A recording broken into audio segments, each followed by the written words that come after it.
შეჯიბრის განხილვის დროს დადგა. მოდი ვნახოთ აბა რა და როგორ იყო. ყველაფერი უფრო სიღრმისეულად დავინახოთ, ვისაუბროთ პრობლემებზე, ხოლო დანარჩენს დეტალურად უკვე ვიდეოში მოვიყვებით. სალამი YouTube-ს, დაგიბრუნდით შემდეგი ვიდეოთი. დღეს მინდა გესაუბროთ შეჯიბრზე, როგორც ყოველთვის ტრადიციული განხილვა, თუ რა როგორ იყო, ჩემი შეცდომების დანახვა და ჩემ თავს გვერდით ამ მხრიდან შევხედო, იცით რომ არასდროს არ მიჭირს ხოლმე საკუთარ თავს შევხედო, საკუთარი პრობლემები რეალურად დავინახო და შემდეგ თუ რაზე მაქვს სამუშაო, რომ მეტი აქცენტი გავაკეთო მომავალში განვითარებაზე, ჩემი სტილი იცით რომ არ არის წუწუნი, უბრალოდ თუ მაქვს კრიტიკა, მხოლოდ მაქვს საკუთარი თავის მიმართ. რაც შეეხება დეტალებს, მოდით გავიაროთ ძროა, ბევრ საუბარჯობია, უშუალოდ საქმეში ვნახოთ თუ რა როგორ იყო, რა შეცდომები გქონდა, რისი გამოსწორება გჭირდება და ასე შემდეგ. დავიწყოთ. ვნახოთ რა როგორ იყო და რანაირად იყო.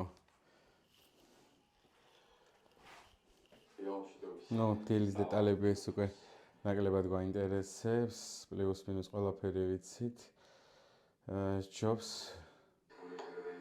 ეს სადღაც სანამ რამოდენიმე საათი არის სცენამდე დარჩენილი.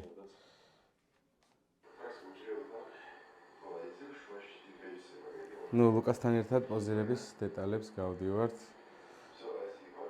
პირდაპირ რო გითხრათ, აქ ფორმა მომწონს რა. სიმშრალე არის იდეალურად დამჯდარი.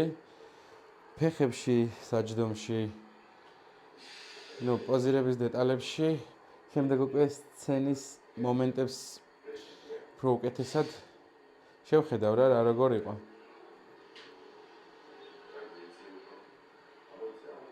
აქედან უცებრად შემიძლია ვთქვა ის არის, რომ ზურგში კი შეიძლება ზომა მაკლდა ამ ეტაპზე და ამ მოცემულობით, მაგრამ ფიზიკურად მაშინ უკვე წონაში და წონის ლიმიტში ვეღარ ჩავჯდებოდი.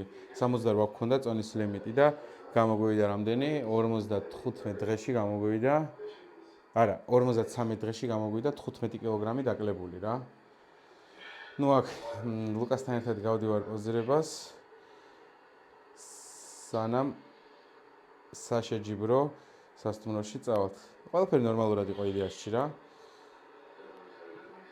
მე მგონი ლუკას დავალება აქამდე იდეალურად შევასრულე. თუ პოზირების დეტალებს არ ჩავთვლით, რა თქმა უნდა. კი ბატონო, გადავედით ნელ-ნელა.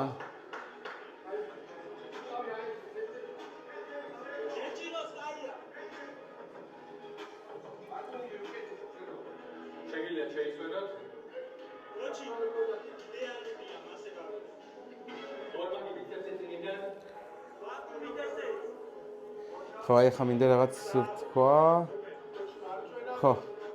ვაკუუმი აქ მომწონს, ნორმალურია, დგომიც კარგია, ერთადერთი რაც შეიძლება აქ უკეთესად გამეკეთებინა ამ პოზაში იყო ის, რომ შეიძლება ფეხებს შორის ცოტა ის ჰქონდა რა, დაშორება იყო რა და მან შეიძლება უკეთესად პოზირებაში კიდე უკეთ რაღაცეები გამეკეთებინა, მაგრამ აწი ამას ვერ ვშველით, უბრალოდ კიდე ერთხელ ვიძახი, ეს არის იმ შეცდომების დანახვა, რაც უფრო მარტივია შეჯიბრის შემდეგ და როდესაც საკუთარი თავის შეცდომების დანახვა შეგიძლია, შედარებით უფრო გიმარტივდება პროგრესი და რეალობას დაუბრუნდი. ყოველთვის თავარია რომ რეალურად აღიქვა და ისე აღიქვა თუ როგორც ხარ, უნდა ეცადო რომ არ უნდა იყო რაღაც უაზრო წარმოდგენებში. საუბარი მაქვს მხოლოდ საკუთარ თავზე.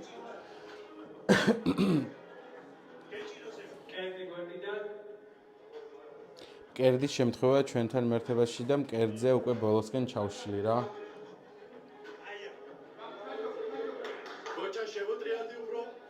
აქ ლუკაც იძახის, რომ რასაც ამბობს, უფრო მეტი გადასვლა უკეთესი იქნებოდა, რადგან თითქოს საჯები ხო დაბლა არიან და შედარებით უკეთ აღქმადი და დანახვადი რომ ყოფილიყო მათთვის. პლუს კიდე ჩემი მინუსი შეიძლება და იყო ფეხის ბიცეპსი ზომაში უფრო დიდი, მაგრამ აქაც იგივე საკითხს უბრუნდებით, მეტი ხორცი და მეტი კუნთოვანი მასა რომ მქონოდა, ისევ წონაში უკვე ვეღარ ჩავეტევათით.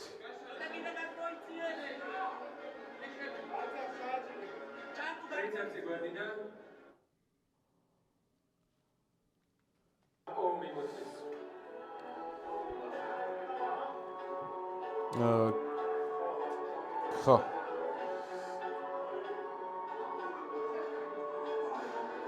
კიდე ერთხელ ესეთი რაღაცის თქმა მინდა რომ აქ ხვალ საუბრობ საკუთარ თავზე, საკუთარ შეცნობებზე და დღეს აქ არ იქნება საუბარი ადგილზე ან თუ რატომ გავედით ან ასე შემდეგ.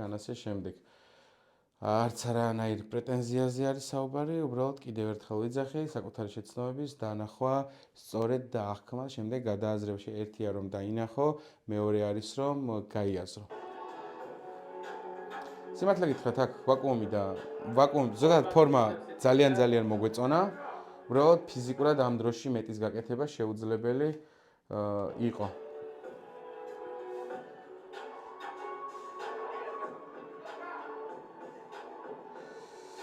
ხო, ერთი რაღაცა კიდე რომ ვთქვათ, კატეგორია კლასიკ ფიზიკზე. კლასიკ ფიზიკი როგორი უნდა იყოს? X-ი ფორმა, განიერი დელტები, წვრილი წელი, სიმშრალე, ზურგში ხორცი რა თქმა უნდა, ასევე პროპორციულად, პირველ რიგში, პროპორციულად შემდგარი ფორმები, სიმშრალე, კარგი ვაკუუმი, ჩახაზული საჯდომი, არა ცხიმში, იგივე ეხება თითქმის მთლიანად ფორმას, ანუ კლასიკ ფიზიკს იგებს, მაგარი ფორმა, მაგარი სიმშრალე, კარგი ვაკუუმი, კარგ პროპორციასთან ერთად.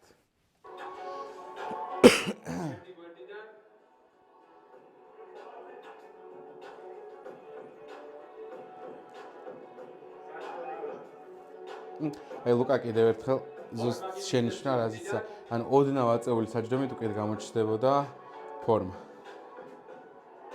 ეს კიდევ ის შეცნობებია, რაც შემდეგ შევასრულოთ და დავინახოთ. აქ ზურგს საომავლოდ დაემატება რა თქმა უნდა ხორცი და წონაშიც უკვე სხვა წონის ლიმიტი გვექნება. უბრალოდ რაც შეიძლება ვთქვა ერთადერთი არის ის, რომ ჩემი წონის ლიმიტი ფორმასთან ერთად ვერ უხდება ვერანაირად IFBB-ის წესებს და ასე ვთქვათ მონაცემებს რა, იმიტომ რომ ფიზიკურად კლასიკ ფიზიკში ანუ კუნთის დაკლებაც მიწევს და უბრალოდ არანაირი აზრი არ აქვს. იმ შემთხვევაში თუ რა თქმა უნდა ყველა ჩემი სიმაღლის ათლეტი არ განაწილდა კატეგორიაში. მაგრამ საქართველოში ათლეტების სიმცირიდან გამომდინარე, არ ვიცი მომავალში რა როგორ იქნება, რაც უფრო დრო გადის, პირიქით მცირდება ათლეტების რაოდენობა საქართველოში სამწუხაროდ. დიდი იმედი მაქვს რომ მოიმატებს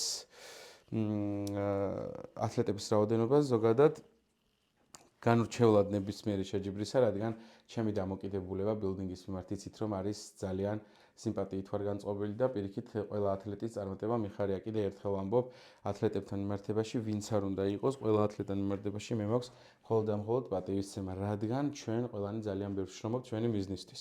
იდეაში, ხო, ეს მეორე call-out-ია.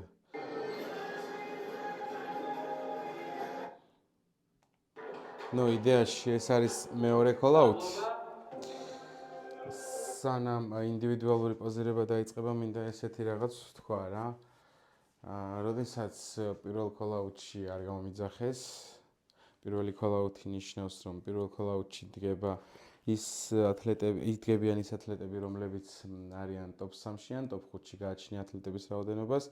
როდესაც მივხვდი, რომ უკვე top 3-ის გარეთ ვიყავი, მაგ შემთხვევაში აბსოლუტური დემოტივაცია მქონდა რა და იმასაც ვფიქრობდი წამიერად, რომ ინდივიდუალურ პოზირებაზე საერთოდ არ გამოვიდოდი რა. სალი და ლუკა ერთდროულად დავინახე, როცა ჩავედი მაშინ და არ მახსოვს, რომელიღაცას ვთხარი, რომ აღარ ვაპირებდი გასვლას რა, ინდივიდუალურზე აღარ მინდოდა, აღარ დავდგებოდი რა.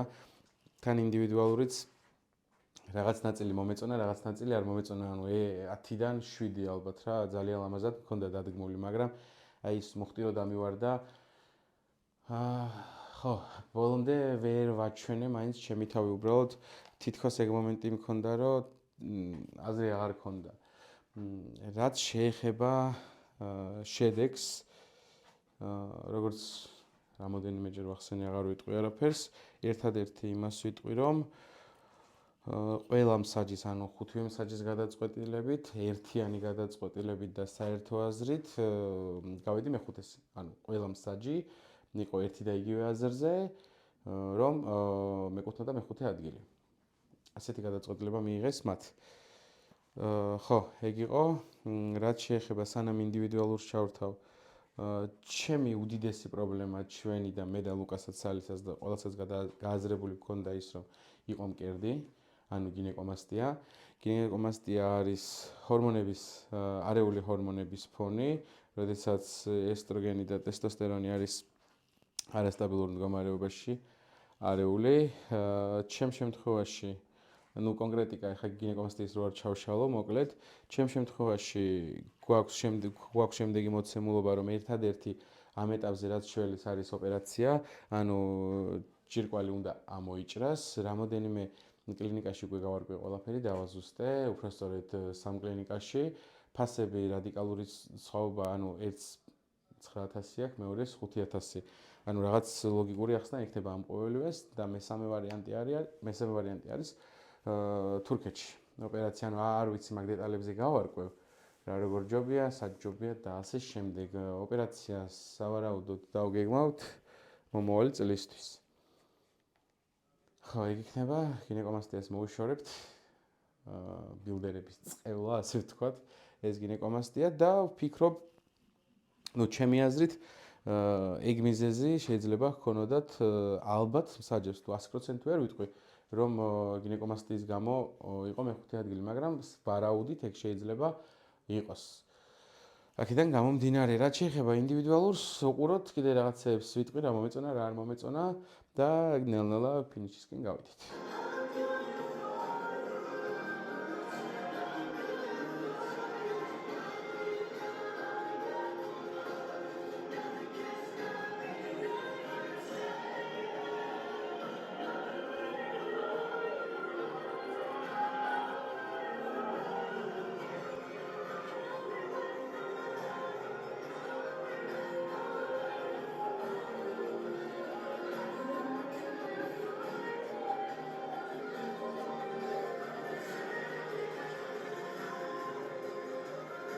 აი ეს გადასვლა იყო აბსოლუტური მარაზმი და საშინელება, იმიტომ რომ აქ უნდა მქონოდა არნოლდის პოზა, რომელიც ძალიან ლამაზად მქონდა, ანუ call-out-ის დროს კიდე იმდენად ლამაზად ვერ ვაკეთებდი, ინდივიდუალურზე ძალიან ლამაზად მქონდა. ან ეს მარჯვენა ფეხის ფუნქცია საერთოდ ვერ ხვდები აქეთ რატომ არის, მაგრამ აი მაგ ფიქრებში ვიყავი, რომ ამ ინდივიდუალურსაც აი იმდენად გაბრაზებული ვიყავი და იმდენად ნაწყენი ვიყავი საბოლოო ჯამში შედეგზე და განავინმეზე პიროვნულად, რომ აი უბრალოდ აღარ მინდოდა გაგრძელება და არც ინდივიდუალურის შესრულება, მაგრამ აქედან გამომდინარე, მოკლედ, ძალიან რომ არ გაგვიგრძელდეს ვიდეო, რისი თქმა შეგვიძლია დავინახეთ ჩვენი შეცდომები, დავინახეთ ჩვენი პოტენციალი და რესურსი და ეს შეჯიბრი საბოლოო ჯამში ჩემთვის რა თქმა უნდა, როგორც ყოველთვის იყო დიდი მუხტი. მუხტი იმისა, რომ არასდროს გავჩერდი, მუხტი იმისა, რომ სწორად ვაკეთებ საქმეს და მუხტი იმისა, რომ მე ჩემოცნებას აუცილებლად დავისრულებ და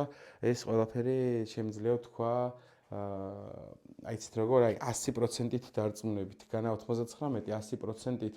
იმ შემთხვევაში თუ რა თქმა უნდა ცხოვრებაში პრიორიტეტები არ შემეცვალა, ან არ შეიცვალა, რადგან მე ვიცი ჩემი შესაძლებლობებით, თუ სანამდე შეიძლება შრომით მივიდეს, ხოლო თუ ორგანიზმი, რესურსი და ჩემი პოტენციალი, რესურსი ამ შემთხვევაში ფინანსურს არ გულისხმობ, რადგან თუ მოვინდომებ ვიცი რომ ყველაფერს მოვაგვარებ, როგორც აქამდე და ასე შემდეგ, იმ ადამიანებთან ერთად, ვინც მთელი ცხოვრება ჩემს გვერდზე არიან, ამიტომ კიდევ ერთხელ ვამბობ, რომ ორგანიზმი გაგვიშვებს და სანამდე გაგვიშვებს ამას ერთად ვნახავთ, პლუს დროის თემაში რაღაცეები გვჭირდება, ოპერაცია, შემდეგ საკითხები, რომელიც მოსაგვარებელია და უკვე დაიგეგმება ძალიან საინტერესო რაღაც.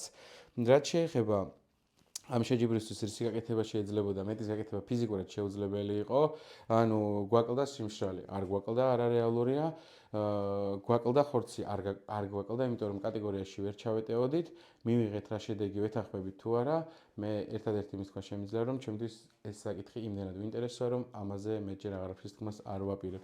შესაბამისად, გზა მხოლოდ მიდის წინ, ერთადერთი რაც დაგვრჩენია, ის არის, რომ ძალიან ბევრი ვიშრომო, როგორც დღემდე და როგორც ყოველთვის. რადგან ჩემს გონებაში არის ის, რომ მუდმივად განვითარდე, მუდმივად მეტი გავაკეთო და ჩემი ოცნებისთვის უბრალოდ ძალიან ბევრი ვიშრომო.